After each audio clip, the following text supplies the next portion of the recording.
চায়ের কাপে চুমুক দিয়ে সকাল শুরু করতে না পারলে দিনটি মাটি হয়ে যায় অনেকেরই। আবার নাস্তার পর কিংবা কাজের ফাঁকে নিজেকে চাঙ্গা রাখতে এক কাপ চায়ের জুড়ি মেলা ভার। আজ ২১শে মে বিশ্ব চা দিবস। তাই বলা যায় আজকের দিনটি চা প্রেমীদের দিন। তারা চাইলে আজকের দিনটি উদযাপনে একত্রিত হতে পারেন কিংবা মেতে উঠতে পারেন চা আড্ডায়।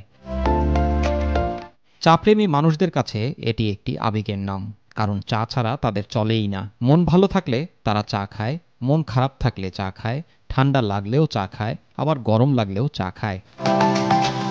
জেনে অবাক হবেন যে চা বিশ্বব্যাপী লাখ লাখ মানুষের সবচেয়ে প্রিয় পানীয়। ন্যাশনাল টুডের তথ্য অনুযায়ী প্রতি সেকেন্ডে মানুষ ২৫,০০০ কাপ চা পান করেন, অর্থাৎ প্রতিদিন ২ বিলিয়ন কাপেরও বেশি চা পান করা হয়। ২০০৫ সালে চা উৎপাদনকারী দেশগুলো এক হয়ে আন্তর্জাতিক চা দিবস পালন করে।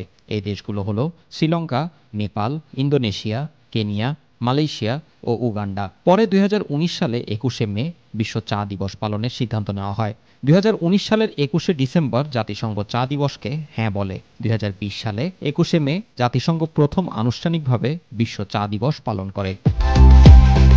চা মূলত চীন থেকে এসেছে, আর গরম চায়ের আছে একটি দীর্ঘ ইতিহাস, যা প্রায় ৫,০০০ বছর আগের। চা নিয়ে একটি গল্প প্রচলিত আছে। একজন চীনা সম্রাট গরম পানির কাপ নিয়ে একটি গাছের নিচে বসেছিলেন। তখন কিছু কিছু শুকনো পাতা ওই কাপে এসে পড়ে। পরে সম্রাট সেই পানীয় পান করে মুগ্ধ হন। এভাবে গরম চায়ের সঙ্গে মানুষের বন্ধুত্ব গড়ে ওঠে। যদিও এই গল্প কতটা সত্যি তা বলা মুশকিল, কিন্তু এটা তো সত্যি কথা যে শত শত বছর ধরে মানুষ গরম চা পান করে আসছেন। জুবাইর রহমান, মাই টিভি নিউজ।